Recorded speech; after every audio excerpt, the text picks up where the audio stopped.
yourself a cold one. Let's drink 'em, huh? And listen to Ross Tucker break down the top college prospects on another tasty edition of The College Draft.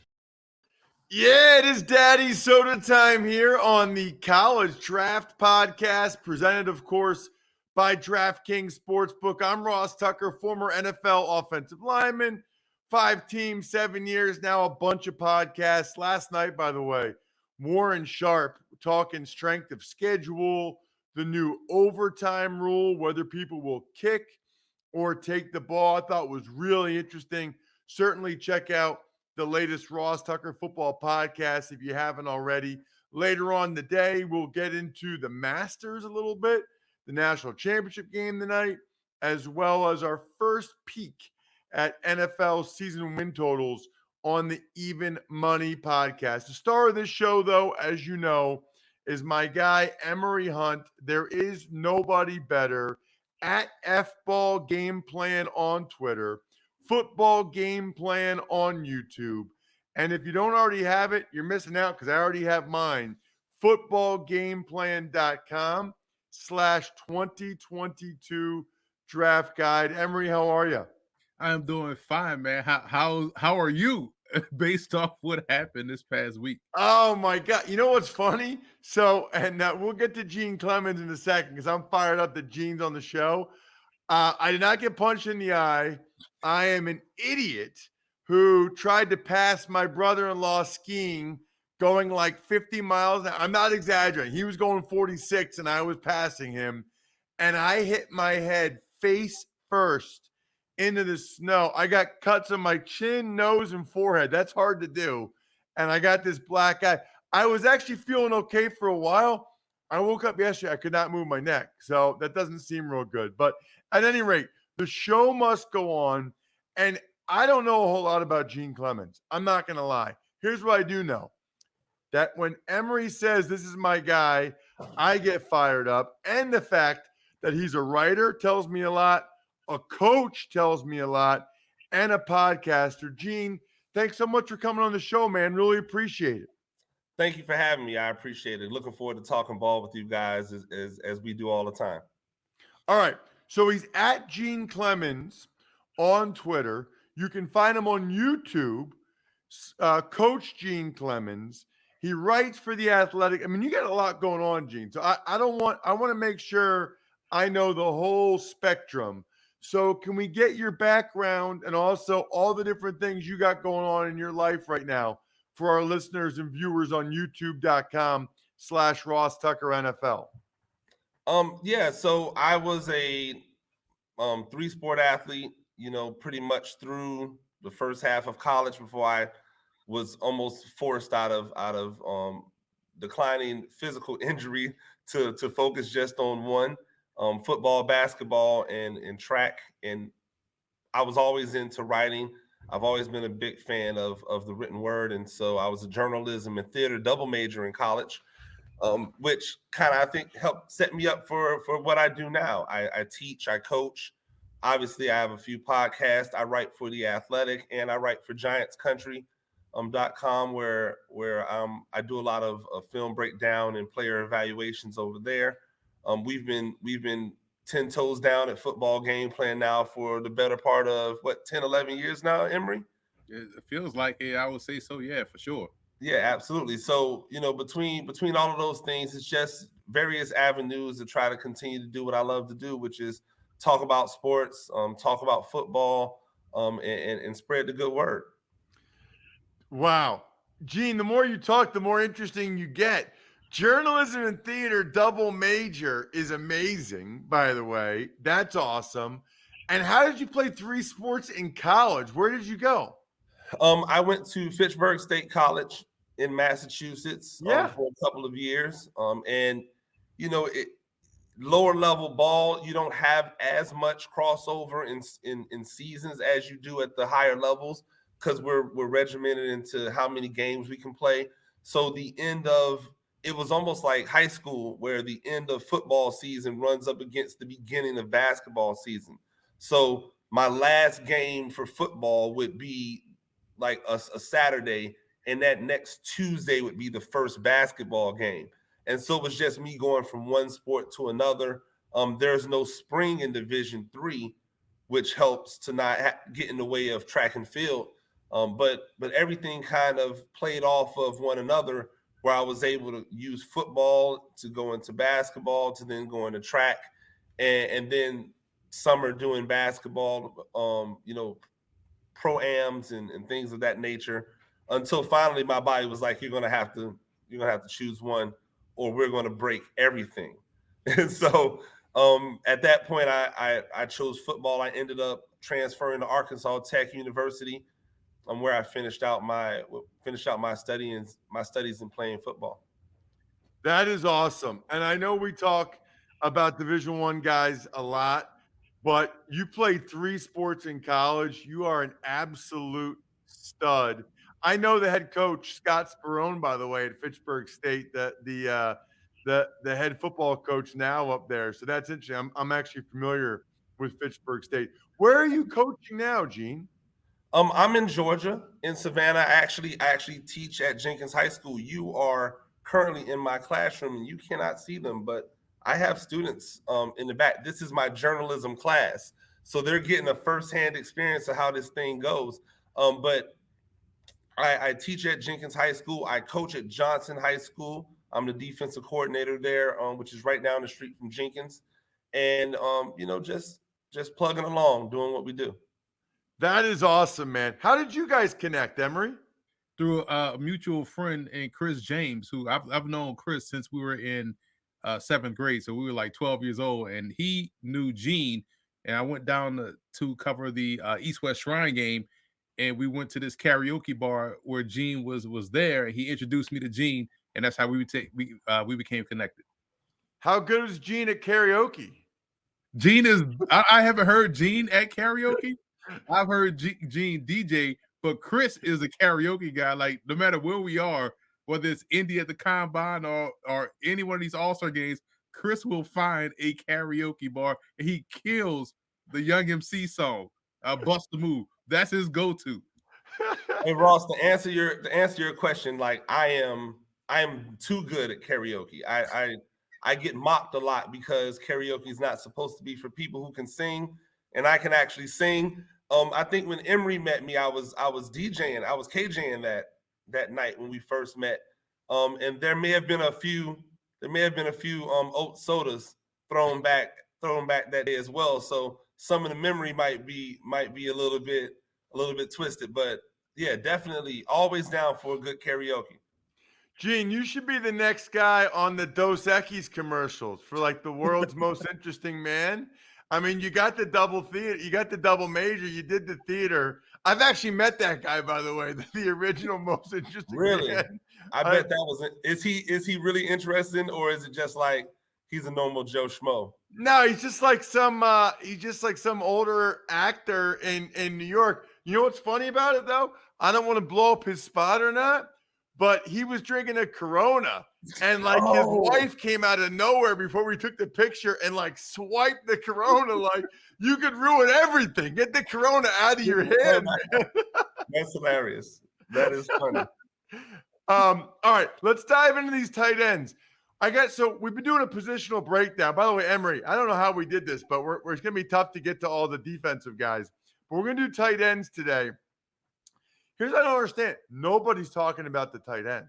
I mean, I feel like I have not heard anybody say anything about, are they that bad, Emery? Why is there no discussion at all about the tight ends in this draft class? Everybody's still talking about the same 5 quarterbacks and Traylon Burks. So once they get outside of just talking about the same 9 players in the draft, they'll realize how deep this class is, and the tight end group, more specifically, is phenomenal this year. And I realized that everyone was talking about the Senior Bowl crop. There's going to be a great group of tight ends at the Senior Bowl. But when I went out to the NFLPA game, I was like, man, some good tight ends out here. Go to the Shrine Bowl. I'm like, man, there's some really good tight ends out here. Then they get to the Senior Bowl with their impressive crop. So, yeah, this is a really good class of tight ends. So I thought it was interesting. I don't know if you set this up or not, but we had some guy tweet us say, Hey, Emery, when you break down the tight ends, can you break them into inline tight end, flex tight end, H-back? I wanted to say to the guy, like, don't you listen or watch the show? That's exactly what Emery's going to do. Emery's the only guy I know that has 12 different wide receiver positions and 7 different tight end positions. So let's start with your number one inline guy, Emery, and that's Cade Otten. Yeah, I feel like Otten was criminally underutilized at Washington. And when we talk about inline, we're talking about someone that can block, just as good as he can catch the football. So block first, he's good at that. He was also doing a great job in the run game. But as far as a receiver, I feel like he's underutilized, and he's going to be a better pro than he was in college. I know people had concerns about the injury, but let's say he has a clean bill of health. To me, he was doing a lot of things you will ask your inline tight end to do. He was doing it at a consistent level. Gene, what do you think of Otten? Yeah, I agree. I don't know if Otten's your stretch it down the field type of tight end from the inline, but I think he works really well in the intermediate area because he has that ability to block, and he comes from an offense where he was asked to legitimately block as well as working that. I think it works perfectly for those teams who really like to lean on the play action to try to slow down the pass rush as a guy that can get out into the intermediate areas and work. I think he still has to work on his footwork in the secondary, getting in and out of breaks. But I like what he does with his hands. And anytime you can have a tight end that uses their hands more when they're catching, they're going to be better for it. Emery, talk to me about Tre McBride from Colorado State, because I did at least one of his games, maybe 2 games at Colorado State. Do you have him listed as an inline tight end? And if so, why do you like Otten better? For me, Otten is one of those guys that, where you see him blocking, you just kind of like, all right, he does a lot of things well. And I have McBride as an H-back because I feel like he could be put on the move a little bit more so. And his blocking, to me, is more conducive to where you want him out there on the move, on a perimeter, or kicking out some defensive end or some linebacker, more so than inline. Probably more so because of his length or lack thereof at the position. So I have him more detached as opposed to where he's going to be down in, down out on the point of attack. But he's a really good player. He's my number 5 H-back at the position. So it's interesting because it seems like he's ranked higher, Gene. And I just remember when they played Fresno State, like he'll get after people as a blocker. I mean, he's trying. So a lot of times you don't see that anymore. So I'm a little surprised that Emery doesn't have Tre McBride ranked higher. How do you see him? Well, I think him and likely, if you were talking overall tight end prospects, not even considering like inline or flexed out or whatever, I think likely and McBride are your 2 guys that are going to be the type of guys that NFL people get excited over because of their ability in the passing game. McBride is a guy who can push the defense down and be a stretch guy for you. But I would agree with Emery. His physicality, it's almost Evan Ingram like. He's willing, but I think when you get up against some of the more physical defenders down there on the line of scrimmage, he's probably not going to be able to hold up, play in and play out. And do you really want to use a guy who's that good of a receiver as an inline blocker all the time, or do you want to Cameron Brate him? And I think that's what you figure out.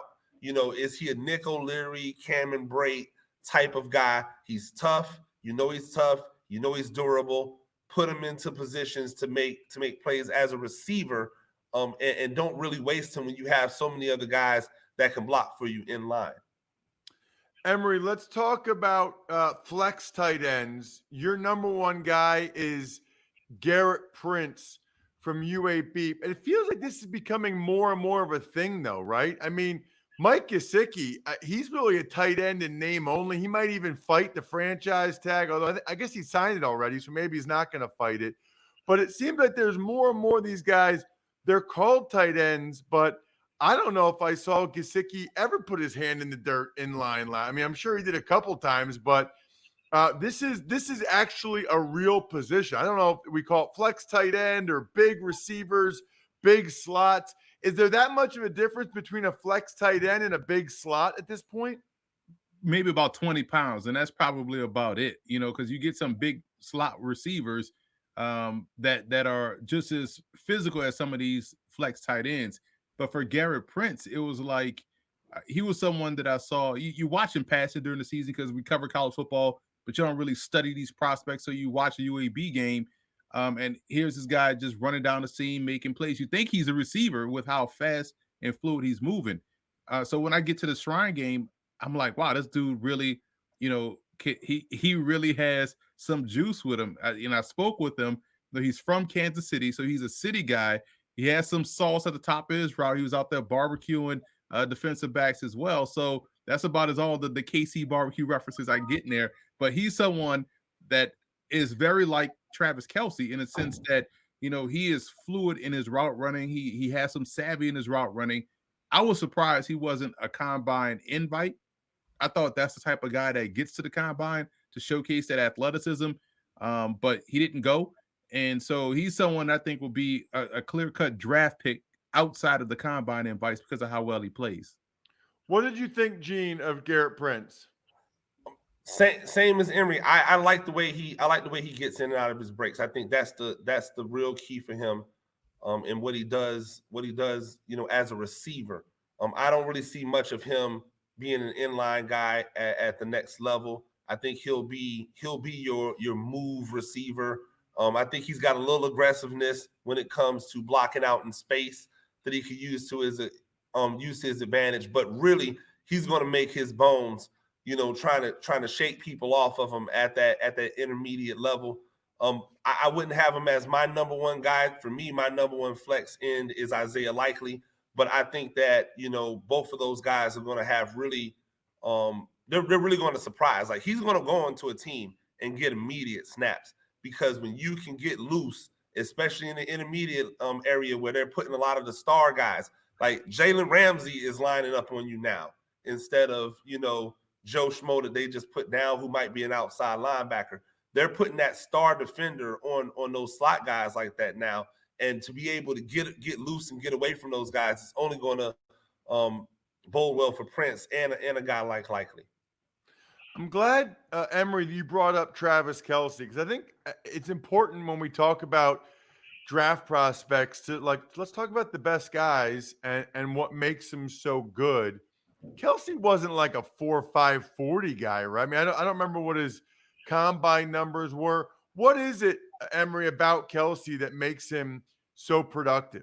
It's the fluidity and the nuance within his route running, and he knows how to use leverage against a defender. It's almost like that old kung fu type deal where I'm gonna use your own leverage and momentum against you.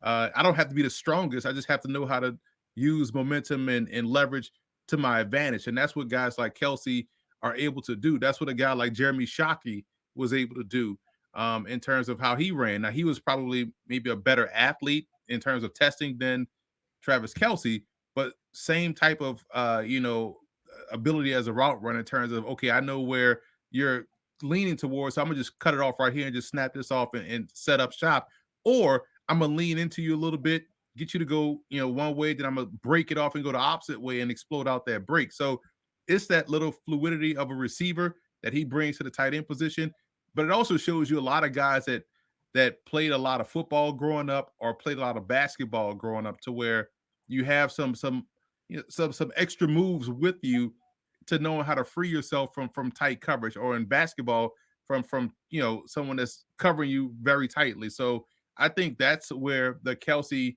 of the world tend to separate themselves from how well they're able to get open from a route running perspective. If I can add something real quick, I think it's body, it's body control, right? We all kind of make light of the fact that he'll go into the end zone and start dancing, but watch him dance.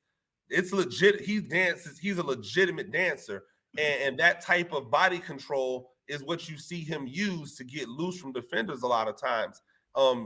Being able to control his body is where you see those guys separate themselves from the guys who are really more just like jump ball guys. They're just big. Like Gronk has the same type of thing. Like when you see Gronk move, he's so big that sometimes it looks goofy, but it's the body control that he has that makes him so special. It's not the speed and it's not the height. It's the ability to put that body in a place where nobody else can get the ball but him. So I'm glad you mentioned that too. And I should have done this from the start. Who would you got? Like, I think for each one of these positions, Emery, since we're discussing three different tight end positions, really the inline tight end, the guy that's got his hand in the ground attached to the tackle, the flex tight end, I think people can picture that, the guy that flexes out. Next up will be the H-back. But in terms of inline tight end, the NFL right now, in your mind, who fits that category? Gronk? Who else is like a true inline guy? Oh man, I would probably always go back to someone like Jason Witten, right? Like to me, that would be the inline guy. But Gronk is the ideal inline for today's game. And Kelsey, to a certain extent, has gotten a little bit better as a blocker. He could be considered that, but he's more of the flex type, in my opinion. Him and someone like a Gesicki, like you talked about. But I would say Gronk would be more of the inline guy. OJ Howard couldn't be considered an inline guy or a flex guy because he was very good at blocking coming out of Alabama. But I would always go to Witten, someone that's a bigger body guy that can block, but also get down the seam and make those receptions that you need to make over the middle of the field. I think, Gene, would you consider Goddard for the Eagle? He's an inline guy, right? I mean, he'll attach and he'll block a little bit. I think Goddard is supposed to be an inline guy. I like to see him be more aggressive in his blocking. I think George Kittle is definitely an inline guy. Yeah. The way he plays the game is just another level of physical. He just happens to have all the skills to play wherever the hell he wants to on the field, and that's what makes him great. I think that's what separates the Gronks and the Kittles and the Kelseys from everybody else, is because you can ask them to do all three different jobs and they can do them at a high level. Whereas maybe an OJ Howard, obviously hands aren't where you want them to be at. Goddard, good hands, great receiver, blocking not where you want it to be at. Even a Zach Ertz, who people go to all the time, has been a really good receiving tight end, but isn't really known for his blocking. So you see these different really good receiving prospects, but they have different talents. And there's only like the small handful that you could ask to do everything, and they can do it at a high level. Darren Waller is a flex end. Yeah. As big and as big and as phenomenal as he looks, he's not an inline tight end. And so every time you ask him to play inline, you're not going to get the same results as you would get from a Gronk, even though people still want to call him a tight end. He's a wide receiver in a tight end's body. Emery, before we get to your number one H-back, who's an H-back or two for the people to have in mind to picture at the NFL? Who do you put into that category? See, I will put Kittle in the H-back category, but you could also throw his fullback, Kyle Juszczyk, in that H-back category because he was a tight end at Harvard. So both the Niners tight end and fullback are both actually H-back. No, I'm messing with you because I know what you mean. They can just move those. H-back, you mean, is essentially like a movable chess piece. Is a movable piece. They could be fullbacks. They could be guys that you put in the slot. They could be detached on the line of scrimmage. I see that position probably more versatile than the inline and flex guy. I feel like the inline and flex guy are kind of defined by where they can be, but the H-back, you can even hand them the footballs, which we see San Francisco do multiple times. And think about, we are old school here, but you think about somebody like Jim Jensen. Remember him from the Dolphins? Number 11. They kind of did a lot of different things. You didn't really know what position he was, but that's the type of guy I see Kittle and Juszczyk is. They could do so much out there on the field. They could play anywhere, to be honest, whether you want them to take some handoffs or to really line up and block someone in line. Your number one H-back, I'm convinced, was at Wisconsin for 9 years, Jake Ferguson. Tell me about Ferg. Legit good all-around football player, great hands. And you're right. I feel like we've been talking about him, forever, but you realize then it's Troy Fumagalli and it's multiple players that have played tight end at Wisconsin, but everyone kind of looks like Jake Ferguson, right? And so I just think that because he's so polished in what he does, he's a plug-and-play guy, the best at the position. We've seen him in the backfield. We've seen him, detached. We've seen him be aggressive in his blocking and how well he is at the catch point. Really good receiver. Opens up their offense to me, honestly, more so than what they do. I know they got a great tailback that we're going to talk about in a few years, but he is the straw that stirs the drink, in my opinion. Gene, your thoughts on either Ferguson or if you have an H-back you like better? No, I think Ferguson is really nice. He's taller than you would see out of most H-backs, which I think helps him at the next level.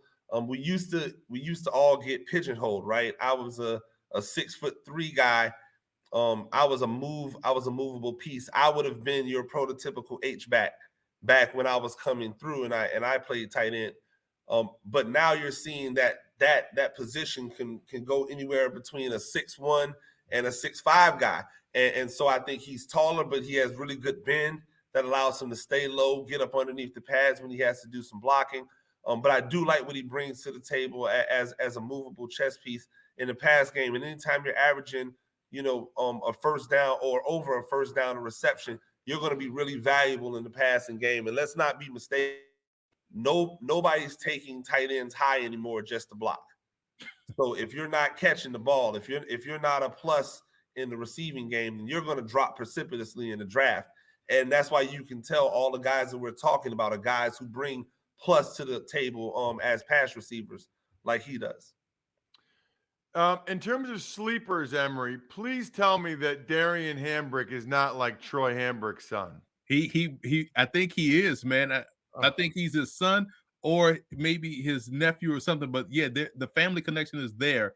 And he was a receiver at Texas A&M Kingsville. I kind of wish they go back to Texas A&I. That was just a cooler name. But he was a receiver there and kind of grew into what he's going to be asked to do at the NFL level, a flex tight end. I know he was at the College Gridiron Showcase, I believe. But someone that plays a game like a receiver, you thicken him out. He's going to take that Ricky Seals-Jones type of, approach, or that I forgot the guy from Iowa State, Butler is his last name. But you're going to take that approach and move him to tight end. So he's someone that's a developmental prospect at the position. I was teammates with his dad or uncle 20 years ago, so the timing's probably about right for that, actually. What about you have down, Emery, underrated Armani Rogers? So maybe wasn't Armani Rogers a quarterback?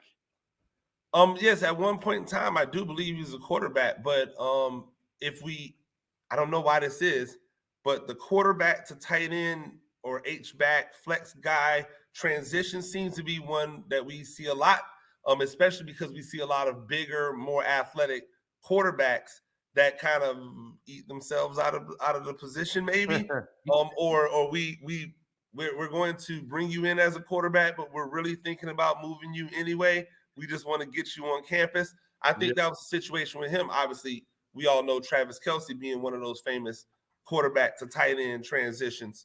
But I think what happens when you go from quarterback to almost any position is you bring a level of awareness about the field.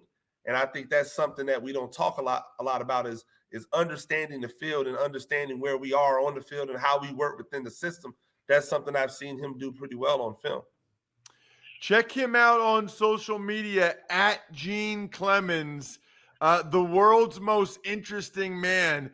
I love the fact that this counts as you teaching your class right now. You not only are you interesting, you're very smart right there, Gene. I love it. Check him out at Gene Clemons on Twitter, and then the awesome YouTube page, Coach Gene Clemons. That way you can see all the stuff he's writing. You can see the videos he puts up. Awesome stuff, Gene. Thanks so much for coming on the show. Hey, thank you for having me. I look forward to doing it again sometime.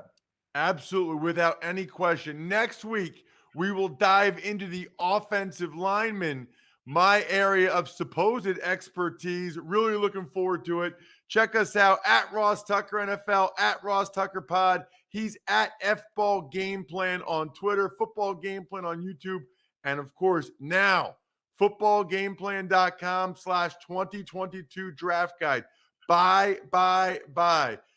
The keg is kicked. I'm all tapped out.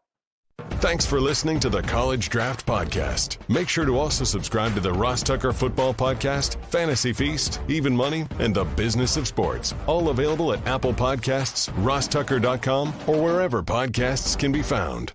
A lot of times on the show, I mentioned DraftKings. Here's what you need to know. You got to be 21 or older, New Jersey, Indiana, or Pennsylvania only. New customers only. Restrictions apply. See DraftKings.com/sportsbook for details. Gambling problem, call 1-800-GAMBLER, or in Indiana, 1-800-9-WITH-IT. By the way, if what I was talking about included a deposit bonus, doesn't always, sometimes it does. Deposit bonus requires 25 times playthrough, and deposit bonuses are paid out in site credit.